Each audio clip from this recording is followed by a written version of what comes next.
What's your name? Tim Dillard. What's your occupation? Right-handed pitcher. How many years have you played professional baseball? 16. How many major league organizations have employed you?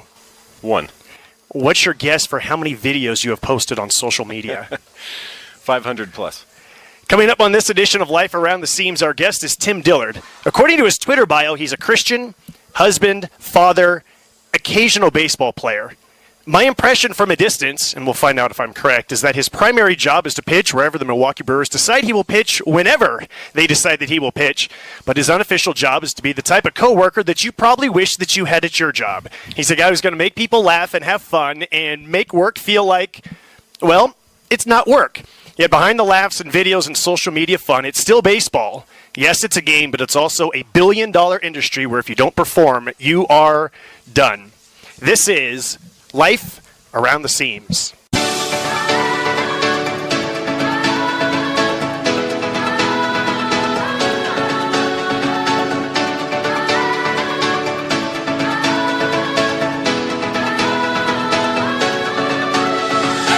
Former Major League pitcher Jim Bouton once wrote, "You spend a good piece of your life gripping a baseball, and in the end, it turns out it was the other way around all the time."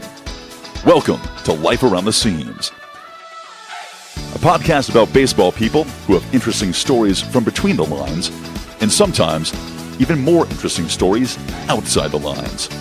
Here's your host, Josh Sushan.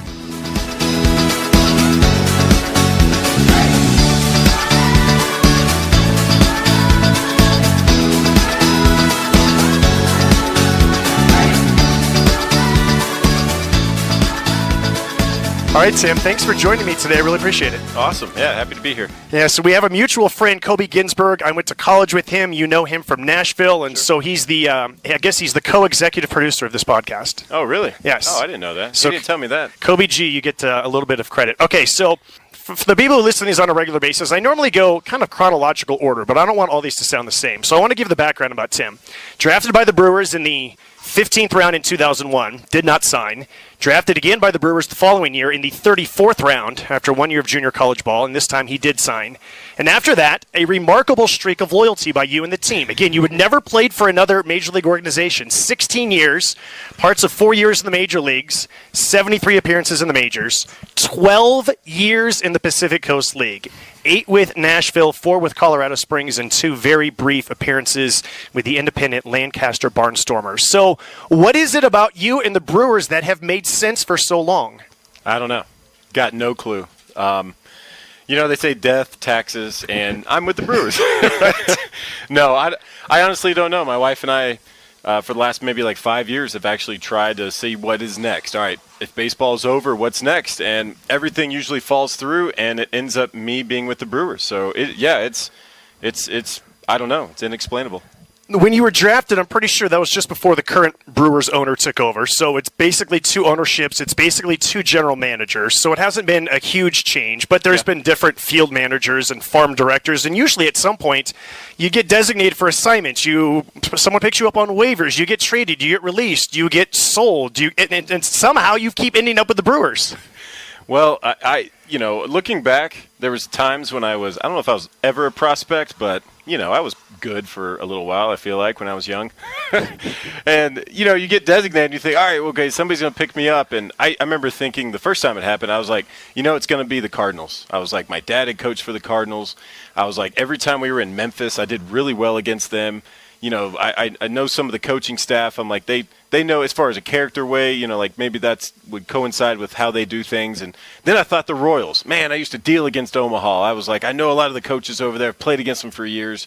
I know a lot of the players. I'm like, surely they're going to pick me up. No one ever picked me up. Nobody ever wanted me, And every offseason, if I don't sign back with the Brewers or if they don't, offer anything, I go to free agency and I call all these teams. I know somebody in at least every organization that I contact, and there's a lot of good stuff. Hey, we like you. We just want a place for you. We're going young right now. The best one I ever got was from the Dodgers. They were like, man, this was after the, 2016 season maybe. And they were like, you had one of the best seasons of your career in a lot of ways statistically. And, said all these nice things like, man, your strikeouts were up, your walks were down, velo was up. all this stuff. They're like, wow, that just very impressive. And I was like, so? I was like, you're going to sign me? Where's my contract? Yeah, they're like, nah, man, you're too old. So I don't know. You draw up your path when you get into pro ball, and you have this way of thinking like, yeah, I'm going to play 10 years in the show, and that's just how life's going to be, and that's what I thought. And, it's hard to measure success in the minor leagues, but, I'm still around, and I've been to a lot of places I want to experience, and I've met a lot of people, and I don't know. I'd be a different person if I had 10 years in the show, probably. Let me go back to something I said at the start of this. Has anyone ever told you, or have you ever been implied, or have you ever thought, yes, my job is to pitch, but my job is also to be some type of therapy dog as a ball player, where this league and this level can grind you down, and it's sort of my unofficial job to make sure that people are having fun and they're making the best of what can be a mentally grinding situation? Sure. I don't want to classify it as a coach, but yeah, mental skills type. Let me hold your hand. Let's do this together.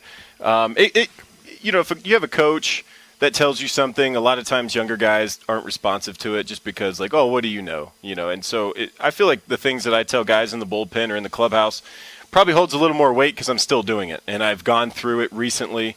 And this is a hard life, and everyone only sees what goes on in the big leagues, but there's a lot of grind that goes on in the minor leagues. It's hard to say a big leaguer grinds because at the end of the day, you're in the big leagues. But in the minor leagues, they got away from getting older guys to kind of mentor in that way. There was a spot from probably 2008 to maybe 2012 where they weren't signing a lot of older free agents, and some of those guys are out of the game now just because of the way things turned. Everybody went younger, but they found out that guys were coming to AAA that didn't know how to play baseball. Then they were going to the big leagues, and the talent was there, but they didn't know how to deal with failure because they've never failed. So one of the things I think the Brewers keep bringing me back for is I'm going to be a positive influence in the clubhouse because, it's easy to just give up. It sounds crazy, but, especially at this elevation. Yeah. Albuquerque's not much better, but, some of the places in this league, to me, this is the hardest league in baseball. I've been to a lot of leagues, and this one's just difficult because of the travel. It's difficult because of the places that you play, especially for pitchers. And sometimes you just need someone to understand and listen, and you don't want to make it a big deal. So, hey, if I'm sitting over there, I got this beard, it makes me look wise, and people share things with me. So I try to help out in any way I can. So you still live in Nashville in the off-season, right? Yeah. So that made it very convenient that you lived in Nashville, your family is there, and you spent so many summers in Nashville. But then, we had this huge change in the PCL after the 2014 season, and that's why the Rockies went from Colorado Springs to Albuquerque, and the Brewers were in Nashville for the longest time, and then they basically get stuck with Colorado Springs. They were the last two people who were left. You know how difficult it is to pitch here. You know how cold it is in April. You know how much it rains in July, as we've seen the last 2 days before we record this podcast. Was that still difficult to decide, okay, I'm still going to stick with the Brewers even though I know I might have to end up in Colorado Springs? Yeah, right when there was a change, I got called from the assistant GM, Gord Ash at the time. He goes, hey, we're wanting to sign you back. They're like, but it looks like we're not going to be in Nashville. And so, I thought, well, I've been living the minor league dream as best you can, living where you play. That's very rare for a lot of these guys. And I talked about it with my wife, and she was like, all right, we don't know where the possibility is. And I was holding my breath like, please, Oklahoma City. Or maybe there was a discrepancy, and somehow we end up in Memphis. Or I don't know. Maybe the A's want to sign me since they ended up in Nashville. Yeah, so you throw all these things out there. But I knew it was basically down to Fresno and Colorado Springs. And they actually asked me throughout the 2014 season, hey, what's your opinion of different places? And I got no beef with Fresno, but it's tough being in California. It's tough on travel and things like that. I was like, I've been to Colorado Springs. I know I'm aware of what goes on. It is going to be a challenge. But in my opinion, I was like, hey, if you have a guy that can come through Colorado Springs unscathed, go out there and put up decent numbers here, they're ready for the big leagues. I was like, you want to know, you don't even need a scout. This guy has a good ERA, and playing in this league, that's actually really amazing. But your home field being at 6,000 elevation, then, yeah, to me, that's extra incentive. That's like, this guy's toughened out some of the hardest things you can overcome. Big leagues is going to be probably a little easier. All right, so I want to talk to you about some of the fun that you have before games and after games and around towns. But before we talk about the most recent fun, you started your pro career in 2003. That was a complex team. 2004, you're at Beloit. This is before we have iPhones. It's before we can make videos. Sure. What did you do before and after games to entertain yourself and your teammates back in way back in 2004? I don't know. I ate a lot back then. I was about 45 pounds heavier than I am now. No, played cards, played cribbage. in the clubhouse. Pulled pranks on guys. I feel like pranks are kind of gone down a little bit, which is fine. I mean, I know hazing's not that great or well received anymore. So I don't know. We had a good time. We were family. You weren't connected to outside of what you were on a bus in a clubhouse. That was us. That was your family. I had phone cards.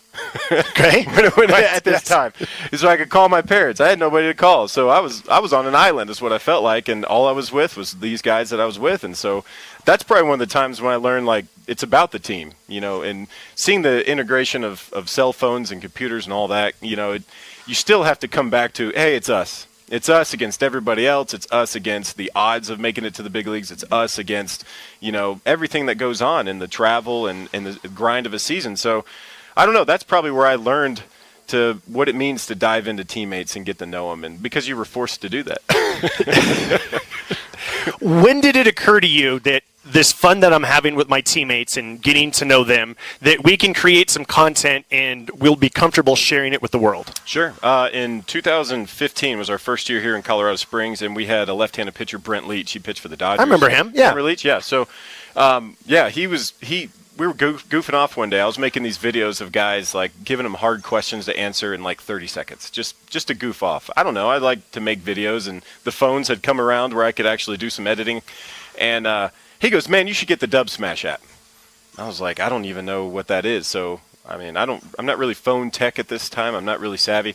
So he shows it to me, and it's basically the audio of like a video or a song or a commercial, and then you get to act it out and mouth the words. And to me, this is right up my alley. When I grew up, I got two older brothers, and we didn't want to buy anybody presents over Christmas, like my grandparents.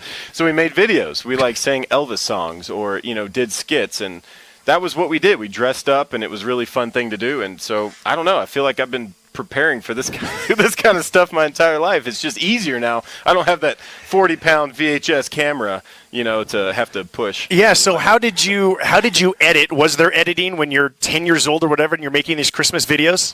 Yeah, very very hard. You got the VHS and you're pressing pause and record. Yeah, my brother was a whiz, and so he kind of took over for that. But I mean, as a kid, I did stop motion animation with my Star Wars toys. I'd put sticky tack on the bottom of their shoes, and I'd have this giant camera zoomed in, and I'd be like beep beep. I'd take a half second of footage, and I'd spend like 4 or 5 hours a day. I didn't have a lot of friends. No, no. When I had time, I was goofing off. I just liked to be creative, and I would spend hours, and I'd have like 14 seconds of footage where Han Solo would be walking, and I just thought, this is amazing. It's terrible. It's terrible. So now with the current technology, Yeah. Is it still just primarily your phone that you're using, or what other technological devices creates this content? What's interesting, we did a Hyundai commercial. Is that how you say it? Hyundai? Yeah. So we did a commercial for them kind of goofing off last year, towards the beginning of the year. And so they sent me like a care package, had like a bunch of backpacks in it and stuff. And so I was passing it around to the team. And then they sent me a box of this something. I open it up, and it's a camera mount, like a steady cam. Oh, yeah. Weighs about 3 pounds. And so we've used that, and I thought that was kind of cool. Things like $60. They sent it to me free. But I usually use that and like a little tripod that you would carry like on a plane or something. Sometimes you just got to set up a camera. And I don't know. It's very simple. Like, we don't do a lot of, just fanciness. I think if we were to bring in like a production crew and try to make one of these videos, it would lose the luster of basically picking up a phone and filming for 2 minutes, which is usually what it takes. I plan a little bit, but I don't know. It's just a spur-of-the-moment thing. I'll walk into Rick's suite, the manager's office, and I'll be like, "Hey, sweetie, can I just get you to look up from your desk and look up to the ceiling?" He's like, "Okay." I mean, he's like filling out the lineup. And so he just kind of looks up at the ceiling. I'm like, perfect, film it. I just edit into the films. I don't know. I don't want to be intrusive, but there's some teams or some guys that really want to get into it, and some of them are superstitious. They're like, "Hey, man, such and such was in a video. He got called up. I'm doing 2 videos today. What are we doing?" So I'm like, great. I need actors. So I spent a long time in researching here, laughing, and so my favorite one I think was the "All of Me" video where the umpire calls a third strike on a batter, and then they sing out "All of Me." That might be my favorite. Who are some of the best actors and who you've worked with as teammates here lately? This year we had Brett Phillips. He just got traded over to the Royals, and he was always willing. He'd be like working out in the gym, be like, "Hey, Philly, I need you." Yeah, okay. And so to me, willingness is huge. As far as good acting, like we had Kyle Wren, which I think he's with Pawtucket now in AAA, but we had Wren here, Kyle Wren, for the last 3 or 4 years, and he was always willing to do stuff. Nate Orff just came down from the big leagues. He's always willing to do stuff. And surprise is Aaron Wilkerson. He's one of our pitchers, been up and down the big leagues, but every time he's in a video, he gets called up 3 times. So I don't know. We'll see what happens. But, yeah, in years past, we had Jay Chapman, a pitcher. He was with the Cubs, and I think his last season he was with the Round Rock Express. Anyway, he was one of the guys that literally came to my locker every day and was like, "What are we filming?" And if you look back at that season, man, he was in like every video in some form or fashion. So it's good, not everybody's cut out for it, but there's some guys out there that got a future. The other one that I really liked was California Dreamin'. You basically went around Old Sacramento, which is one of my favorite places because in our league, it's such a great setup. It's a Holiday Inn, and it's right next to where the Kings Arena is, and then you walk underneath the freeway, and you walk through Old Town, and then you walk across this bridge, and the ballpark's there. But there's all kinds of neat stuff in Old Town, and take us behind the scenes of how you put together the California Dreamin'. Yeah, well, one of the things I like to do is I walk around everywhere. Everywhere we're at, I walk an hour to the field sometimes.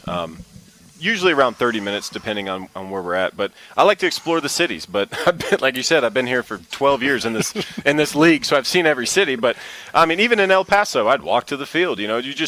The idea of getting involved in the city and what goes on. And so Sacramento is an easy one. There's so much there. And so basically I just walked around. I'd set a camera up and pretend like I'm walking in a building. And I'd go to museums, and I went to the train museum and actually got to watch a train being unloaded and unloaded. Like they picked up a cart on this. I don't even know what it's called, but I just got to witness a lot of cool stuff, and I don't know, I just edited it together, and I don't really expect anybody to really care, but if you've ever been to Sacramento or Old Sac, you may use this as a travel guide. So, what would be, if there was a Mount Rushmore of the best 4 videos, whether the sing-along or whether they're the questions that you've asked of teammates, what's going to be on the Mount Rushmore of your 4 most proudest videos?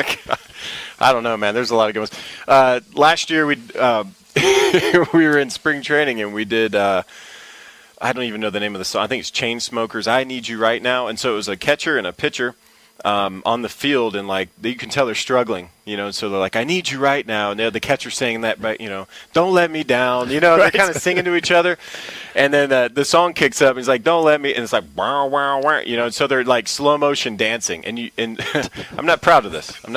I'll say this. I'm not proud of this, but I stole umpiring gear from real umpires, and dressed up one of our catchers, and so he's standing there like the umpire watching like all these. The shortstop came in, second base, so there's like 4 guys dancing on the mound, like doing this dancing mound visit, and then it cuts to the umpire dancing, like breaking it down.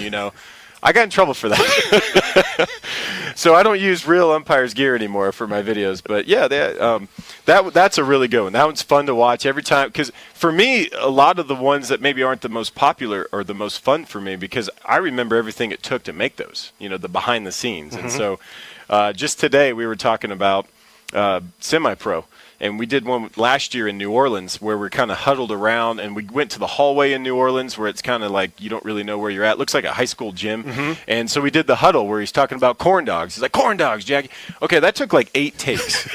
And it was 1 take long. So like if we messed up, we start over from the beginning. And there was like 4 or 5 guys that had different lines in the film, or in the my short film. Yeah, and it was a film. Yeah, they're films of me. So we're going through there, and so everybody has their own part, and so everybody's. It was fun at the beginning, but at the end, everybody's like really trying hard, and so we finally nailed it.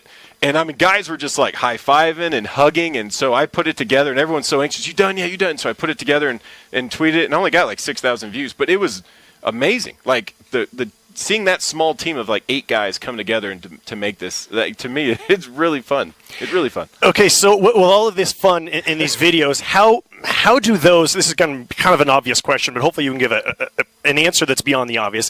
How do those bond a team when you are, it's a 2-hour rain delay? Oh, we had another 3 a.m. wake-up call. How does that impact what's happening on the field and your chances to get to the major leagues, or is this just something to cure boredom? I'll say this. In my household, bored Bored's a bad word. You don't say bored. My kids aren't allowed to come up to me and go, Dad, I'm bored. Can't be bored. I don't know if I've ever been bored in my life.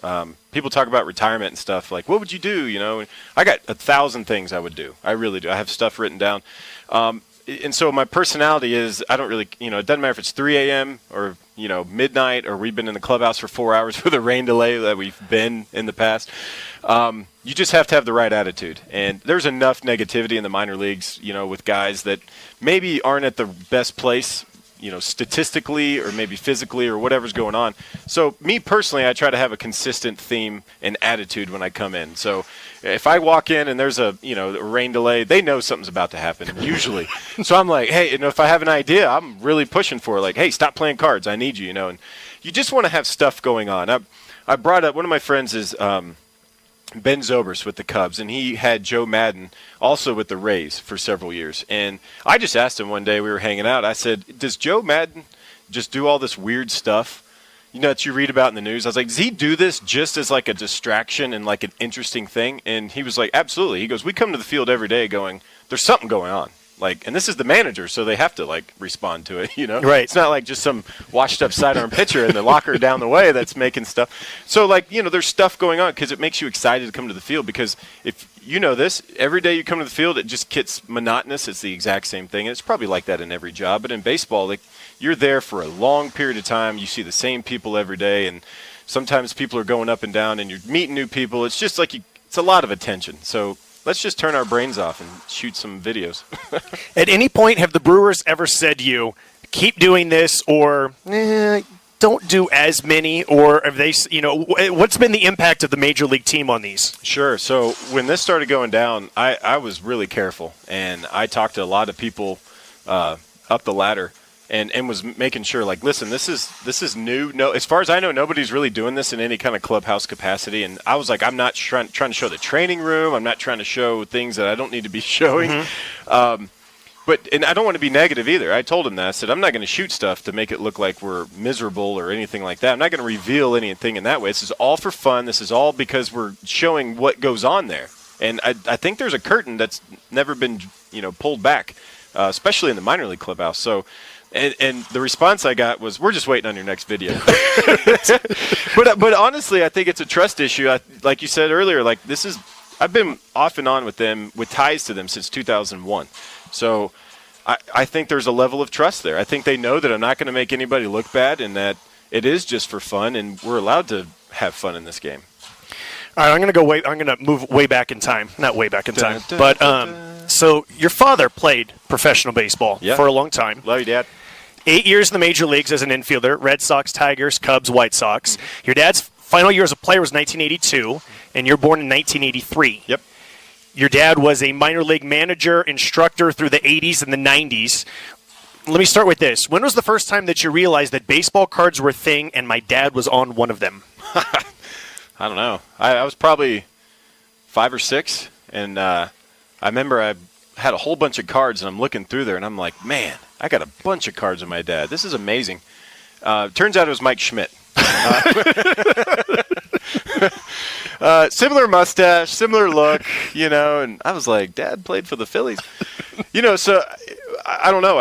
It was probably, I was probably 8 or 9 before I realized that, wait, not everyone's dad is, played Major League Baseball, played in the minor leagues, coached in the minor leagues. That's unique. But all I knew growing up was a clubhouse. That's all I ever knew was baseball. And luckily I was good enough at the right times where I could do this job. But I don't know. It was first time I saw his baseball card, I have no idea. But I did get him something for his birthday years ago, or I don't know, maybe it was Christmas, but did a whole thing of all his cards, in a painting that he can hang on the wall. And turns out, I didn't know this, but I left out 5 cards. Which is surprising. I didn't know my dad had that many cards, and I'm still discovering more cards. So how did you assemble all of these? Did you just go online, eBay, and different baseball card stores to try and find them all? Well, what's really cool is all the fans out there, a lot of times when I'm signing autographs, they'll be like, hey, I got some cards of your dad. And I was like, okay, cool. I was like, you just send them to him, he'll sign them or whatever. They're like, no, I just want you to have them. I don't know where that started, but so people have been giving me my dad's cards and giving me some of my cards. Well, some of my cards. I got one big league card. But, that's really cool. That's a lot of people don't want to sign autographs and stuff, but I learned from my dad that it takes a small army to put a game on. It's from the fans to people that want autographs. It's the guys in the press box. It's the umpires, grounds crew, top to bottom. It's a big, massive thing. If I would say anything, that's probably the biggest thing I got from my dad was how to conduct yourself in this game. So when your dad is a coach and a manager in the minor leagues, describe it's sometime in February and he's leaving for spring training and how much you see him and where you see him over the next, say, 7 months. When I was a kid? Yeah. Yeah, so me and my brothers were homeschooled. My mom homeschooled us. I guess that's why you didn't have any friends. And 90s. Yeah. You didn't have anyone sitting next to you in third grade. That's true. So yeah, my brothers they went to middle school, but I was still in elementary school being homeschooled. So I'd be by myself, me and my mom. My mom would do stuff around the house, and I'd shoot these hours-long videos. No, so because we were homeschooled, the reason for that is so that we could spend time. We would go with him in spring training, spend a lot of spring training years in Kissimmee, Florida, when he was with the Astros. I remember we'd stay at this motel for like a month, and one of them had Kung Fu. Remember Kung Fu, the arcade game? So I wasted a lot of quarters on Kung Fu. 1 year. That's not a waste. That's not a waste. That's not a waste of money, my friend. I never beat it. And then there was another one, POW, where these guys break out a POW camp. That was a good one. That was 2-player. That was at another place we stayed at in Kissimmee years ago. But that was my life. That's all we ever knew. And then the summer would kick up. He would get sent to somewhere like Auburn, New York, or somewhere in Iowa or Indiana. And here's us showing up.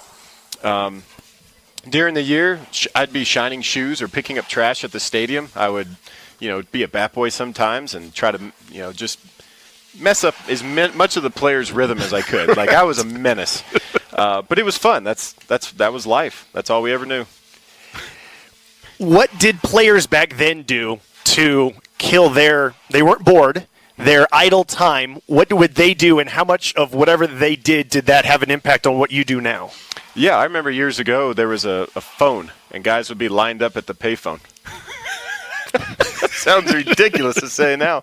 They'd be lined up at the payphone because after BP would be over, they got a couple hours for the game, and they just wanted to check in on, whether they were married or wanted to check in on their parents or whatever, and they would do that. They would spend time on the phone, a couple minutes, and they'd hang up. Next person go in, put their quarters in.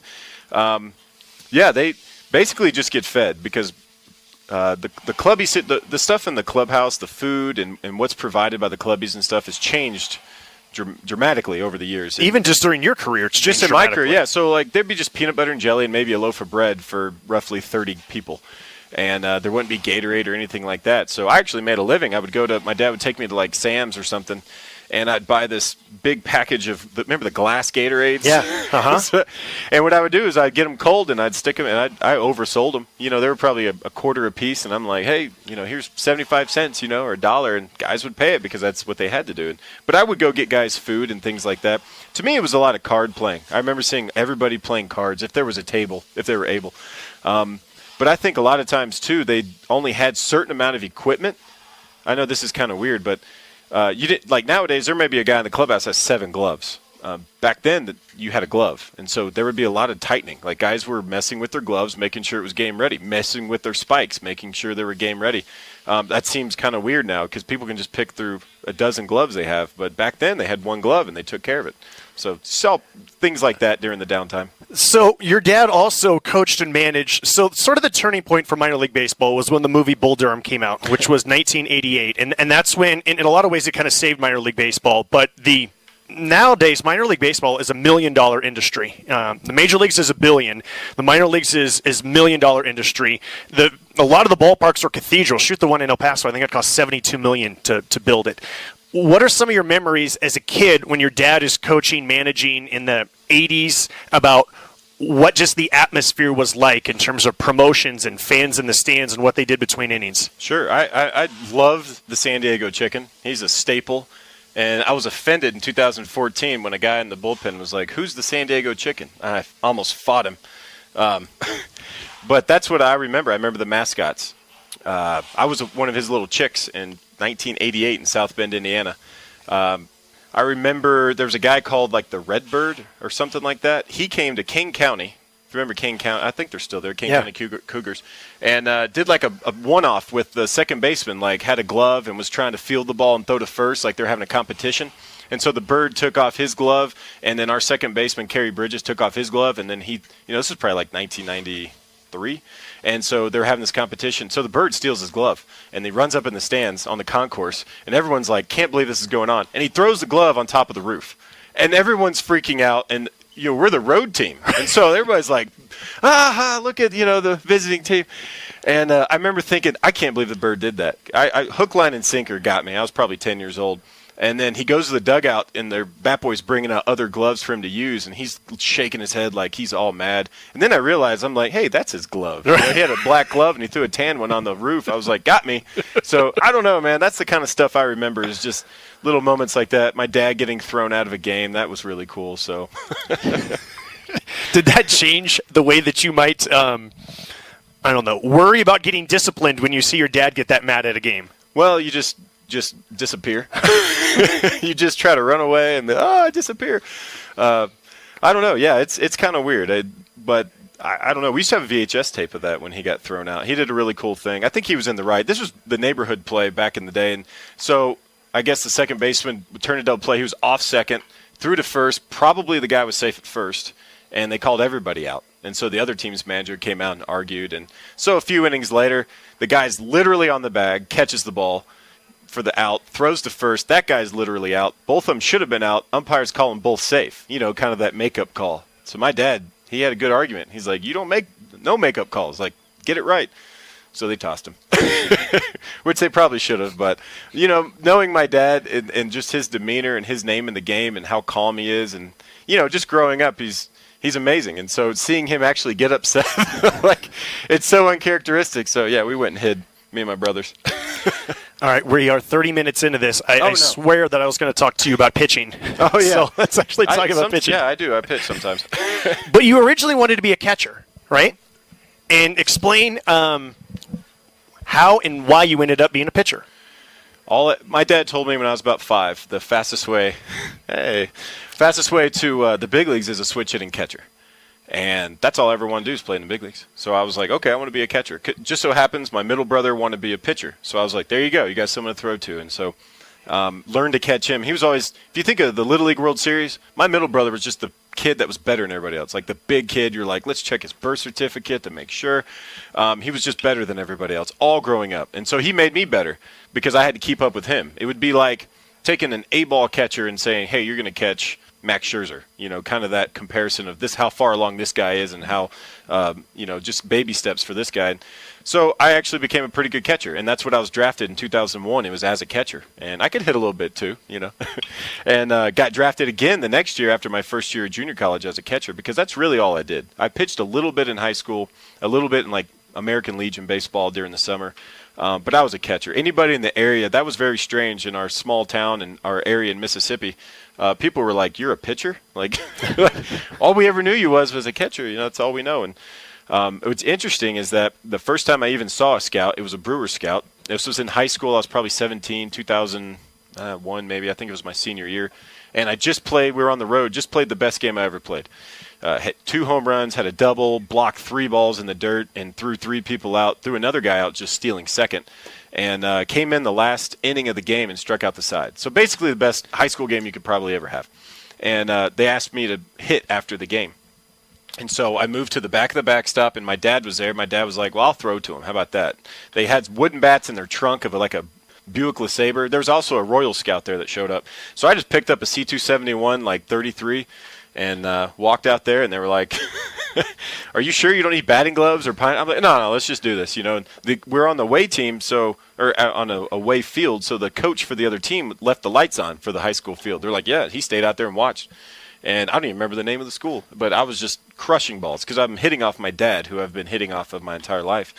And I remember thinking, yeah, I can play. I can play pro ball. I'm ready. Mm-hmm. But I actually ended up at that moment hurt myself. I hurt my left shoulder. And so what played out over the next couple years was I couldn't get my left shoulder back the way it was. I had torn a labrum. Of course, I'm right-handed, so my left shoulder was just my swinging arm. I used to swing big. And anyway, that pretty much led to when the Brewers were ready to sign me in 2003 during the summer, right before the draft. They had the rights to me with the draft and follow. They said, listen, we like you better as a pitcher. And that I didn't agree with it at the time. I was like, you guys don't know what you're talking about. And the Brewers were like, listen, we think you have a long career as a pitcher. So 16 years later, I guess they're right, But I honestly thought, if I hadn't hurt myself, I would have signed in 2001, and I'd probably still be catching. Wow. Well, you became a pitcher, and you made your Major League debut on May 23rd, 2008 at Nationals Park in D.C. You retire Ryan Zimmerman, Aaron Boone, and Lastings Millage. 3 up, 3 down, and 5 straight outings without giving up a run to start your career. What is your mindset about Tim Dillard's future in baseball right now? Oof, man, I still think I can. You talking about right now? Yeah, no. I mean, at that moment. Oh, at that moment? After 5 straight outings without giving up a run to start your Major League career. I'll be in the big leagues forever. I'm going to die in the big leagues. I'm going to have 40 years in the big leagues or whatever. No, I just wanted to be a part of the team. That was a 2008 wild card Brewers team, and it was a really good team. So basically every day I came to the field, I was like, don't bother anybody and don't screw anything up. And I still think that way. I come into a minor league game, I'm like, please, I don't want to be the guy that screws this up. And not in a scared way, but in a preparation, and at that year was a very formidable year for me because I'm looking around at big leaguers and seeing how they prepare, how do they go about their business at this level, at this decade in time. We had CC Sabathia. Just saw something on MLB Network about CC in 2008, what he did when the Brewers brought him over from Cleveland. And, I mean, I remember him walking in the clubhouse every day, and it never got old. CC Sabathia walked in. I was like, hey, CC Sabathia, what's up, man? Like, I don't think I called him just CC or hey, man. It was always like, hey, CC Sabathia, man, you want some of this snack food over here, whatever. But it's that. It was eye-opening. It was be quiet, stay close to your locker, and be a rookie. That's what you're supposed to be. Jason Kendall, who's now a special assistant for the Royals, I saw him at the Brewers fantasy camp celebrating the 2008 wildcard Brewers team. And he was like, he goes, Dillard, remember when I yelled at you in Colorado? I was like, yeah, we were playing the Rockies, and he got there early. You couldn't beat this guy to the field. Pretty sure he slept on the couch. I don't know. I can't prove it. But I thought I was getting there early. You're supposed to get there early. Don't be the last guy if you're a rookie. I learned that. So I'm coming in early, and there's nobody else in the clubhouse except for him. And he says, hey to me, and I kind of just nod and wave. And he goes, Dillard, I'm sick of this. He's like, all you do is nod and wave, and you're quiet. You wouldn't think that, just me. Right, yes. What is this out-of-body experience you were doing? Yeah, the short time we've known each other. Yeah, I just stayed quiet. Like I said, I wouldn't bother anybody. And he goes, from now on, when you go into a clubhouse, you say hi to everybody. I said, okay. And so from that point on, every time I'm in a club, I say hey to everybody, ask them how they're doing. And that's just part of the game. But even at a rookie level, come in, you stay in your locker and you don't say a word, but you still have to come out and say hey to everybody. It's just like that's the way things are supposed to be done, and that's the way it still is.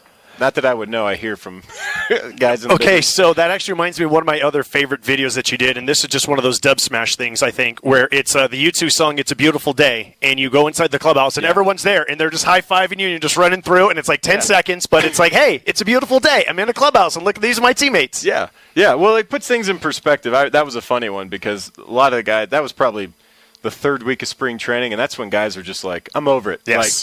Like, cut me or put me on a team. Let's get out of here. And so that was what was kind of funny about it. Guys were just sitting around, and I was like, come on, guys, it's a beautiful day. I was like, let's do this. And I'm surprised how many people jumped on board with that one. But, yeah, it was very simple. It was 10 seconds of just nothingness. But, it was fun. Okay, so again, this is your rookie season. Ooh. 5 straight appearances without giving up a run, and then 3 appearances in a row when you do give up runs, and you're sent back to AAA Nashville, and you don't return until September. At that moment in your career, what is sort of like the reality of how it's hard enough to reach the majors, but how hard it is to stay there and just how difficult the major leagues are? I think I always knew it'd be hard to stay there, but didn't know about some of the stuff that needed to be done. Like, I was getting flip-flopped, I believe, at the time for a couple of lefties. So even though I was over the top at this time throwing, but it would matter on who we played. So if we're playing a team that has a lot of lefties, like maybe the Twins, they would send me down and bring up a lefty. Or there was very a strategic way to how things. I don't think I was really struggling too bad. They were like, oh, I was just the guy that had the options they could get rid of back and forth, and that's the way it is. That's the way it is now, especially this year with the Brewers, but. I still thought, when all this shakes out, I'm going to be in the big leagues. And even after finishing in Milwaukee in September that year, or finishing out the season, I thought, I'm going to come back in spring training and just be one of those guys, and then there was another story that happened for 2009. But you have this idea of how things are supposed to go in baseball, and for good or bad, it's just you can't control any of it. All you can do is what you're going to do when you come to the field. What was the story in 2009? 2009, I thought I was going to have a chance at making the bullpen. I'm a righty that throws 95 and have a 90-mile-an-hour slider. I thought, hey, that plays. First guy sent down in camp, and they said we need starters. So I go to Nashville in 2009, and I'm one of the better starters. They call me up, and they think, hey, we had Dave Bush got hurt and Jeff Suppan got hurt. So they were like, hey, you're going to start one of these games coming up. I was like, great. But instead of doing that, they got a guy out of the pen to start, and they put me in the bullpen to piggyback. So I was like, all right, I did okay, not great. And then had a day off, went to San Diego, and then I was pitching in a one-run game in the 6th. So I was like, I went from starting all year, every 5 days, to throwing, like 80 pitches or 70 pitches, I think, and then a day off, and now I'm pitching in a one-run game in the 6th in San Diego, and I'm just like, I'm not prepared. I've always been prepared in baseball, and that was the one time I was like, and I didn't do that bad, but some unfortunate things happened. I walked David Eckstein, who's like 4'8", so I didn't feel too bad about that. I'm like, a guy walks a ton, but just had like a chopper off the plate, had a timely hit up the middle, past Ricky Weeks at second base. So then I'm like, man, I'm just cursed or something, like what's going on? Maybe I'm not prepared like I should. But they sent me down to start, so I was like, man, now I'm rolling again. I'm back on, and I was doing well. And then my last start in 2009, right at the end of the season, we were in Round Rock, Texas, and Reggie Abercrombie, if you remember Reggie Abercrombie. Played for the Isotopes? Yep. He had 2 hits off of me, and then the third at bat, this was only the 4th inning. I'd given up 2 runs, a lot of hits. I was trying to keep us in the game. And hung a slider, and he hit a missile off my hand and broke my hand. But we didn't know it was broken, even though it had it looked like I had 2 hands growing out of one arm. But I stayed in the game, and I ended up pitching like another 4 innings on it, and I didn't give up any runs. I actually pitched better on a broken hand than I did beforehand, so kind of strange. But found out, August 31st that I had a broken throwing hand with September 1st the next day. So, I'm trying to play catch-up on this whole, wait, a year ago I'm in the big leagues throwing 95, out of the bullpen, and now I'm throwing 92 because starters usually don't throw as hard. But I'm throwing 92 as a starter. Now I got a broken hand. I don't get called up. I was like, what is going on? So I get taken off the roster. Nobody claims me. They invite me back to spring training. 2010, first day I get there, they say, we want you to throw sidearm. So I became a sidearm pitcher. Just like that? Just like that. Did you resist for at least a minute, an hour, a day, a week? I was like, so you're going to give me a chance, right? You're not going to fire me. Okay. Yeah. Okay. You're going to give me a week or so to figure this out. And they were like, we plan on we think that could be your big, strong kid. You have a great arm. You don't really have a complementary secondary pitch, and you need that to be a legitimate starter in the big leagues or bullpen guy, and that's why we think you can do this. I didn't know what to expect, and I got hit around a ton in spring training, worst spring training ever. They were like, we don't want you to throw hard. We just want you to flip the ball in there and kind of go for angle. I'm just trying to flip these 70-mile-an-hour little dinkers up there, and guys are hitting them off the moon. So one day I got mad. I just reared back and threw, and it was like 86 or 87. Came in the dugout, and they were like, wow, that was hard. They're like, can you throw hard from there? And I was like, yeah, but you guys said it didn't matter. And they were like, throw hard. I said, okay. Next thing I know, 2010, I spent the entire year in Nashville in AAA, and I was throwing 88 to 92, which is about what I am now on a pretty typical day. And I don't know. I set the record for the PCL most hit batters in a season, so that was a big deal. Yeah. But at the end of the year, we were in Reno, and Brandon Kinsler, who's with, I don't know who he's with this year, but he was coming out the disabled list, and they needed to make a move, and it was going to be between me and another guy. And I was like, this is it. My baseball career's over, And I was like, man, 2008, I was doing good in the big leagues. 2009, I was starting. I get a broken hand. Now I'm throwing sidearm. I was like, this is how it ends for me. In 2010, I was like, oh, man. So I came to the field at Reno that day knowing there was going to be a move, and they called me in the office, and, man, I'm sitting there like, I can't believe this. And they go, listen, you're not getting released. I was like, okay, I agree with you. I agree. Continue. They're like, we want you to start. We need a starter. I was like, you want me to throw sidearm as a starter? And they were like, yeah. We think you can do it. And I was like, sure. So the last month of the year of 2010, I was a starter, which allowed me a little more time to develop my pitches. When you're in the bullpen, you don't have a lot of time if you're learning something new. oh, you throw to 2 batters here, you throw to 3 batters there, 5 days apart, it's hard to work on your craft. So I had a chance to work on my craft as a sidearmer because I'm throwing, multiple innings. And turns out I'm throwing like 7 or 8 innings every time out, and which is very strange. And so I got to work on my curveball. So at the end of the year, they contacted me. Brewers like, listen, man, you finished strong. We like what we saw. We think we're on to something here. Like, we're going to sign you back, bring you to big league camp 2011. And I mean, if I'm a free agent, I'm looking for a big league opportunity. So I was like, sure. And that's when Ron Renneke took over in 2011, and he walked around during spring training. I was shagging in the outfield, and he goes, listen, man, I pitched the day before. He goes, I like the way you throw. I like the way you throw. He's like, you polish your craft.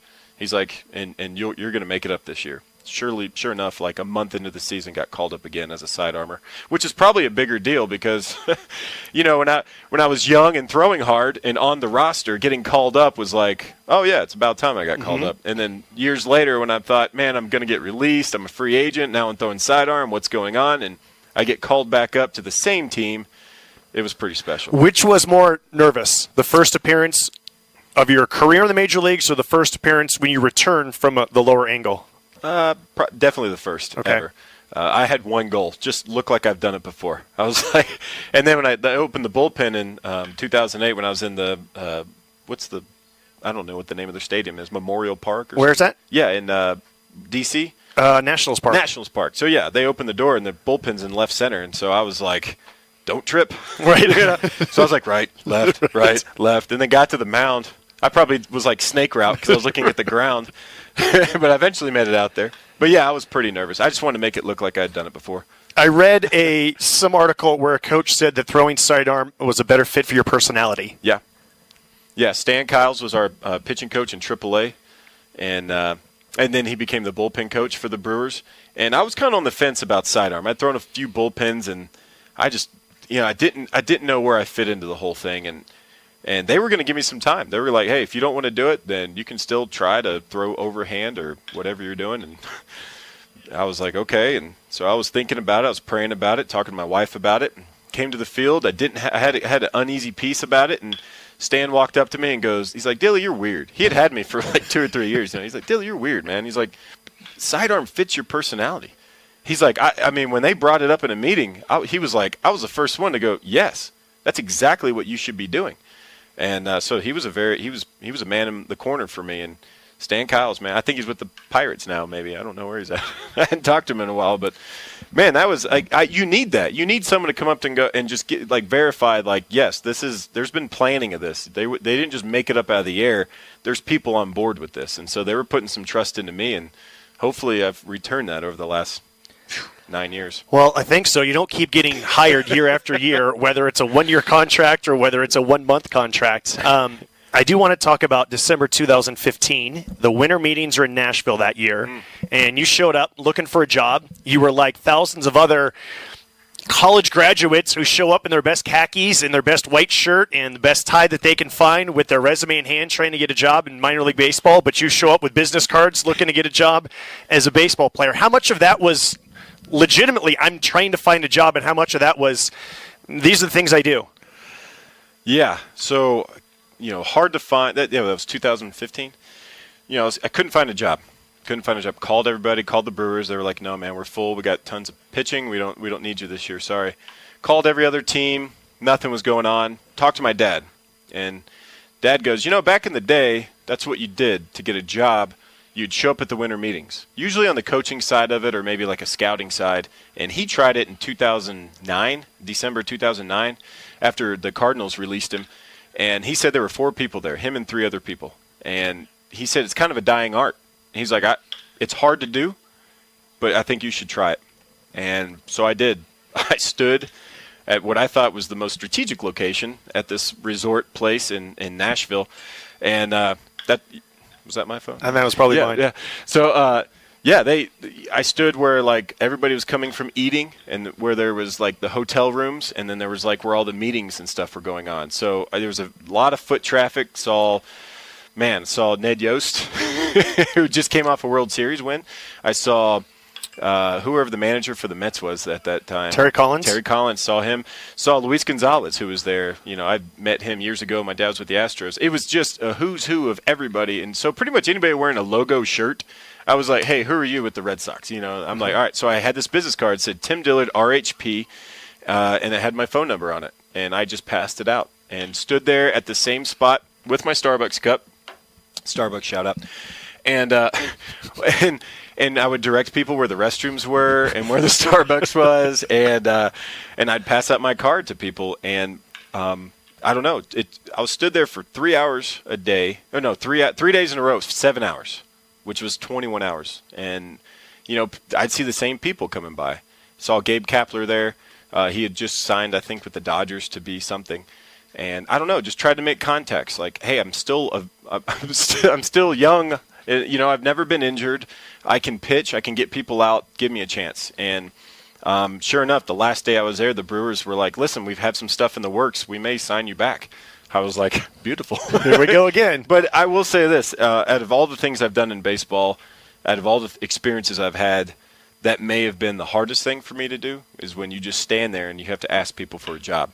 I'm proud I did it because, when you reach some kind of level like that, pretty much anything else that comes up is not as difficult to get through. So I'm glad I did it. Well, I'm glad you did, too, because I love that answer, and I'm glad that I was able to ask you about it. But also, look, baseball players, athletes in general, but don't like looking vulnerable. And for so often that's why I have an agent. The agent's going to do that dirty work, and I'm just going to sit back. But in order to actually show up and that's the way the rest of the world does it. That's the way the non-athletes do it sometimes. Sure. Yeah, and I actually have an agent, but I'm a tough sell. Right. I don't have, a tough resume.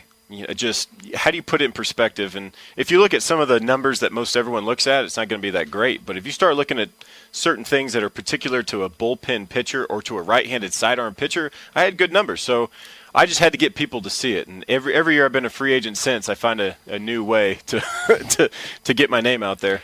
I have a couple of other random things that I've learned about you on Google search engines that I want to ask you about. Yay, right. This is from your own blog, so it better be true. Probably not. 2011, you're playing the Albuquerque Isotopes, and as you and your roommate are leaving the team hotel, you were grabbed by police. They pulled you away from the lobby, and they told you that there was a man waving a gun on the third floor. Please explain this story about the airport Sheraton in Albuquerque, New Mexico. No, that was before the Sheratons. Before we stayed there, we stayed at the MCM Elegante. Oh, that's right. Okay. Yeah, across the street there was a Subway and a Village Inn and the churro place that was next to the Subway. That was really good. So we were going to go see one of the Transformers movies. I don't recommend going to see the Transformer movies or pay money, but it's giant robots fighting, so you got to go watch it. Yeah, me and Donovan Hand, who was with Las Vegas last year, pitcher. And anyway, we walk out of this hotel, and I'd stay there, I don't know, several times, 2 times or 8 days a year for the last 6 years. So yeah, it was no big deal. Walk out, and then all of a sudden see a police officer running around with yellow tape, taping up the area.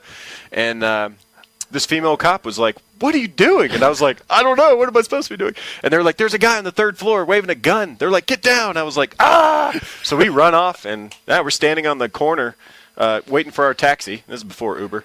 And this guy pulls up in an unmarked Explorer, and he gets out, and he's a bad-looking dude, man. He's got muscles, and he puts on these Oakley shades, and he's kind of looking at us like we're waiting for our little taxi to go see a movie. And this guy's putting a machete in his cargo pants and zip ties, and he's got this bulletproof vest and gun. I'm like, he's like a tactical hero. I don't know, but I was just like, dude, I'm glad that people like you exist. I was like, but anyway, I don't even know what ended up happening. I think everything was fine. It was probably. I don't know. I don't know really what happened, but yeah, true story. All right. I'm glad that everything, for the most part, worked out. Yeah. 2016, you were called up to the major leagues by the Brewers. Not to pitch. But to be the social media call-up. Please explain. Yeah. I was driving home from the season here. The season was over, driving home, and I got a message from some of the media people in Milwaukee, and they were like, "Hey, we have an idea for a video for you to do," and because they're not allowed to do certain stuff on their, they have problems with copyrights, if they were to do it from their Twitter, but they like to retweet stuff that I do. So they were like, "Hey, we have an idea for a video," and I was like, "We're done. I don't have a cast and crew anymore. Right. I'm gone, And they were like, I was like, unless you want to call me up to do stuff like this. And I'm thinking, any way to get to Milwaukee, right? Any way to get to the big leagues. And so they were like, oh, well, that's a good idea. We'll figure it out. So, okay. So a few days later go by, like, hey, we want to call you up for this week. It's going to be a homestand. We're playing like the Pirates or whoever, and we want you to do stuff. And so they're like, start coming up with ideas. I was like, this is awesome. I was like, I want to go down the slide, Bernie slide. And they're like, done. Go for it. Okay. All right. I want to run around the stadium. Perfect. You should run around the stadium. I'm like, great. So everything I came up with, they were like, sure. I was like, did they say no to anything? Said no to nothing, which is very surprising because I did some weird stuff. I was like, I want to run in the sausage race. I want to be chorizo because my son's favorite sausage is chorizo. So they were like, yes, of course you can do that. And I don't know. I did everything from going down the slide to climbing the rock wall in the third deck to, I don't know what else I did. I caught a ball from Ryan Braun during the game. I was up in one of the fan sections, and he didn't even know it. And I was like, hey, Braun, throw me a ball. And he throws it up there, and I caught it. Told him after the game, I'm like, dude, you threw the ball at me. He's like, no, I didn't. And I was like, that was me, man. I was sitting up there doing whatever I was doing. It was pretty amazing. Like, it gives you an appreciation for what goes on at a baseball park. As a player, you're very limited on where you go. You just walk in, you go to the clubhouse, you go to the field, you go to the clubhouse. To see behind the scenes, I got to be in the press box. There's like a restaurant up there, and I got to meet Miss Lorraine, who's been there with the Brewers for however long, that makes all the food for all the press. That was really cool. She made it into a video. David Stearns, the new GM at the time, I was shooting a Saturday Night Live video. That might be my favorite video because I got Bob Uecker in it. That's got to be my favorite one. Okay. And towards the end of it, I have I'm doing the voice of the guy from Saturday Night Live, like, Will Ferrell. So I got David Stearns was dressed in a suit. He's about to go do Fox Sports Wisconsin during the game, and I stopped him because I was running around shooting a video. I was like, and I don't even know him that well. I maybe met him once, and I was like, hey David, I was like, you mind if I get you to do a video? And he's like, yeah, I got to do it. Who are you? Yeah, that's part of it. He was like, well, I got to do a booth thing, but yeah, sure. Like, what do you want me to do? And I just was like, here. I was like, here's some napkins. I want you to act like you're wiping down this table. When I tell you to, look up and give me a thumbs up. And this is the GM of the team. He's like, okay. And so here he is in this suit, and he's wiping down the table, and he looks up and gives me a thumbs up. And I put it in the video, and I was like, David Stearns. And, that was, I don't know, that might have been the best one. But they gave me full access to do whatever, and I had a blast. I don't know if they had a good time, but I had a good time. Well, since you started to do some impersonations, I was wondering if it's possible for Tim Kurkjian to join this podcast. Yeah. I mean, I talk to people all the time about stats and things like that. It's really fun. What would Tim Kurkjian tell us researching about the career of Tim Dillard? I don't know who this guy is. Well, I started doing the Kurkjian thing years ago. And I got ratted out by somebody. And in the big leagues, I think we're in the playoffs, 2011. And so he walks in the clubhouse. First time I'd ever seen him. So I was like, oh, man, I'm so nervous, And I kind of just keep my head down. But there's no one else around. He V-lines right towards my locker. And he's like, hi, Tim. I'm Tim Kurkjian. I was like, oh, hey. Hi, how you doing? Nice to meet you. And he's like, nice to meet you, too. I heard from a source that you liked doing impersonations of me. Is that true? And I kind of just stone-faced him like, I don't know what you're talking about, man. And he was like, oh, I'm sorry. I'm so sorry. I must have been mistaken. And I was like, and I looked him in the eye. I was shaking his hand. I was like, don't worry about it.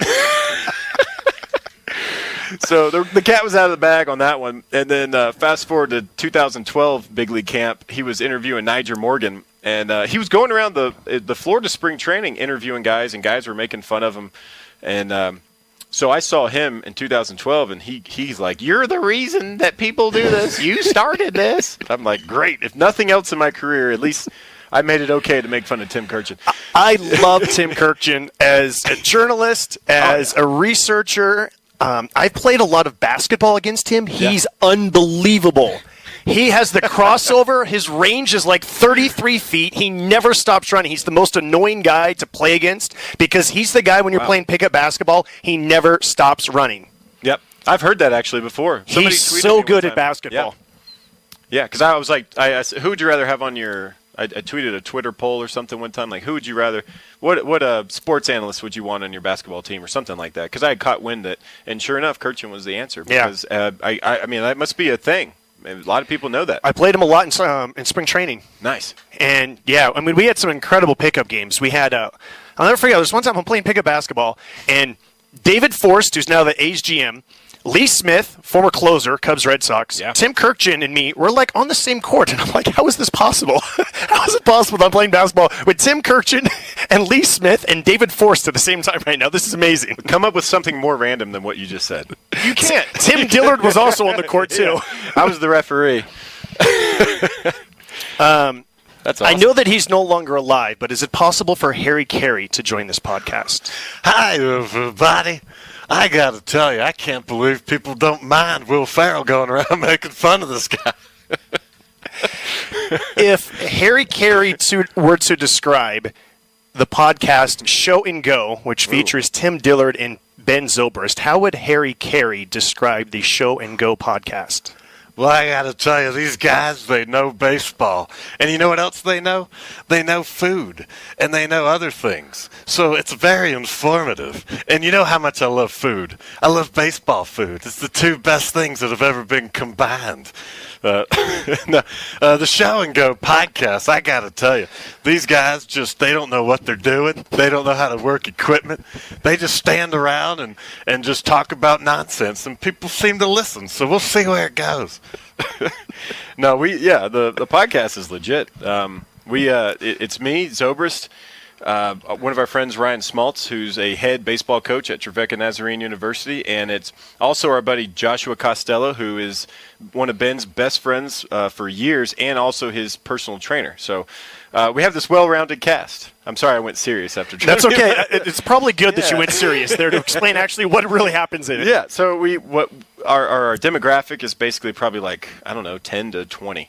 Just what to do to get to the next step and what baseball is and how to deal with it.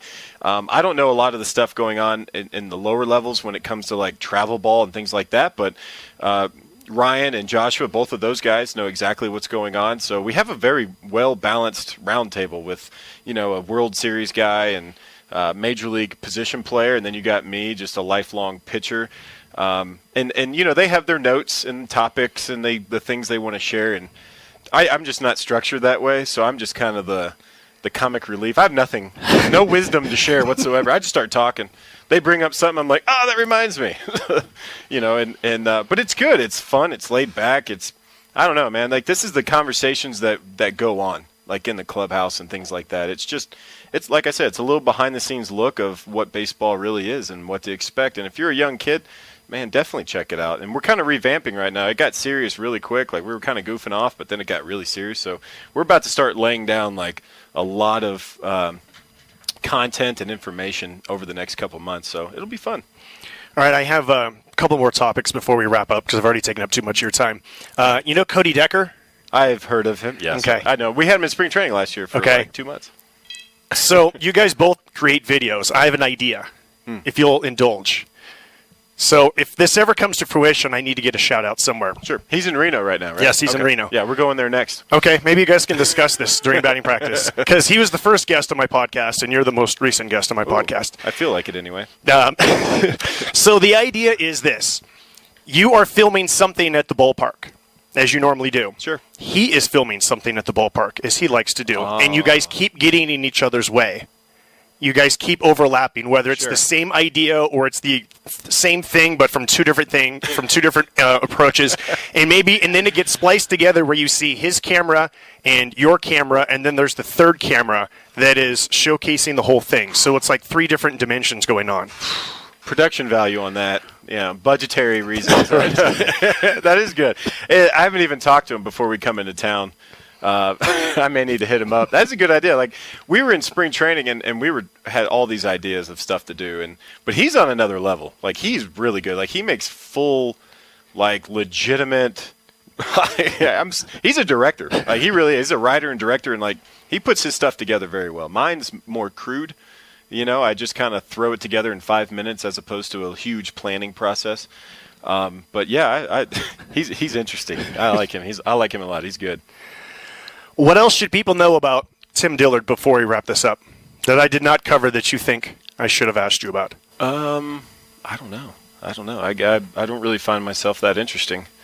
I don't know. A lot of people ask me about the future. Yeah. And so everywhere I go, I always ask for a job. So if there's anybody out there listening who wants to hire me to do anything, I don't really care. My wife says I can't work at Lowe's. Not that there's anything wrong with Lowe's, but she doesn't think that's conducive to my talent. Okay. So I don't really know what my talents are. But anyway, yeah, I just always looking to see what's next. I've been looking for the next job for like 5 or 6 years, but I keep playing baseball. And I always tell everybody this: if you have a jersey, you have a chance. And you may not think there's a chance. You may be like, well, I'm stuck here, or maybe no one notices me, or what's going on. Baseball is it's so, I don't know, it's so amazing the way it's constructed that you have these stories where there's a guy in the minor leagues for 10 years that makes it to the big leagues the first time. You have the guy that's like a super uber prospect who never plays in the minor leagues and makes it to the big. The spectrum is so wide, and the stories are so unique. If you play one day in pro ball or 20 years, you have a unique experience, and it's not going to be the same as Cal Ripken's. I wanted Cal Ripken. I wanted to be Ryan. Years ago, I said, you know what?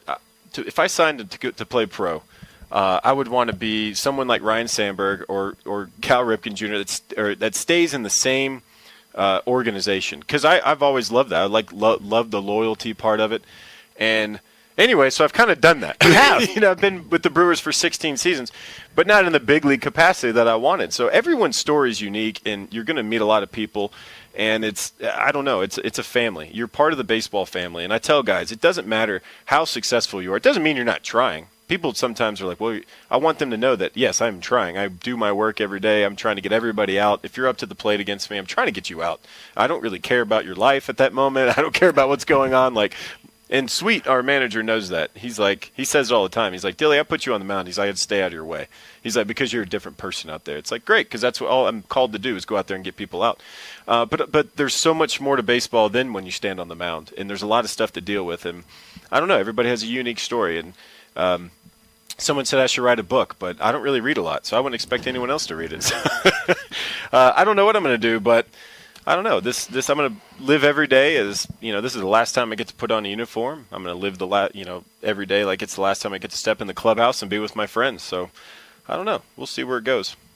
The website is Dim Tillard, not Tim Dillard. The website is Dim Tillard if you want to buy one of his beanies. Yeah. Or if you want to look at more videos, or if you want, there's a lot of other stuff on the website. Yeah, Dim it's a Tillard. bunch of nonsense. One-stop shop that just completely waste your time.